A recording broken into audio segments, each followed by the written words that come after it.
আসসালামু আলাইকুম গাইস, কিভাবে টপ আপ ওয়েবসাইটের অ্যাডমিন প্যানেল থেকে টপ আপ ওয়েবসাইট কন্ট্রোল করবেন তার ভিডিও। তো সর্বপ্রথম অ্যাডমিন প্যানেলটা লগ ইন করে নেবেন। লগ ইন করার পর সিস্টেম সেটিংয়ে যাবেন। দেখতে পাচ্ছেন সিস্টেম সেটিংয়ে যে আপনার নাম, এখান থেকে আপনার site name, site title, site home page, তো লোগো, কারেন্সি, তারপরে আপনার গুগল ক্লায়েন্ট কি, এগুলো লাগায় আপনার ওয়েবসাইটটাকে সুন্দর করতে পারবেন। মেইলে যে আপনার এসএমটিপি সার্ভার যদি মেইল লাগান তাহলে এসএমটিপি সার্ভারে মেইল লাগাবেন। তারপরে টেলিগ্রাম বট টোকেন লাগাবেন, টেলিগ্রাম চ্যাট আইডি। টেলিগ্রাম বটে আপনার যারা অর্ডার করবে অর্ডারগুলো টেলিগ্রাম বটে চলে যাবে। পেমেন্ট গেটে এখানে লাগাবেন লাইফ টাইম পে ডট টপের এপিআই কি লাগাই দিবেন।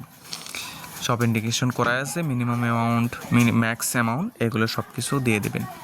তো তারপর লিঙ্ক, সোশ্যাল লিঙ্ক, আপনার YouTube link, Facebook link, Telegram link, এখান থেকে আপনার থিম চেঞ্জ করতে পারবেন। সকল থিম চেঞ্জ এখানে এসইও, আপনার ওয়েবসাইটের নাম দেবেন, নোটিশ, এখানে হোম পেজের নোটিশ আপনারা দিতে পারবেন। একটি পাও মানে মোবাইল অ্যাপের, এখানে টপ আপ সার্ভারের দরকার নেই। তারপর চলে যাবেন ক্যাটাগরি, নিউ ক্যাটাগরি চাইলে অ্যাড করতে পারবেন। প্রোডাক্টে যাওয়ার পর এখান থেকে নিউ প্রোডাক্ট অ্যাড করতে পারবেন। চাইলে এগুলো এডিট করে আপনার মন মতো করে বসায় নিতে পারবেন। তারপর ভাউচার, এখানে ভাউচার অ্যাড করে দিবেন, মানে ইউনিপিন ভাউচার। তারপর অটো ভাউচার আছে, চাইলে অটো শুধু ভাউচারই ব্যবহার করবেন। তারপর এটা অটো ভাউচার। তো সবচেয়ে মেন কাজ হলো সেটিং থেকে আপনার সব কিছু চেঞ্জ করে নেবেন। ওয়েবসাইট টাইটেল, ওয়েবসাইট নেম, সব কিছু লোগো টোগো ওখান থেকে। আর এখান থেকে ক্যাটাগরি প্রোডাক্ট, তারপরে আপনার এখান থেকে পপ আপ দিতে পারবেন।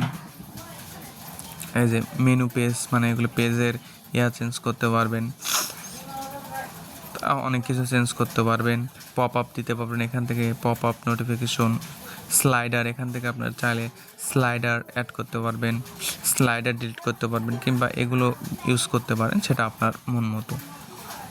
তো এই ছিল আজকের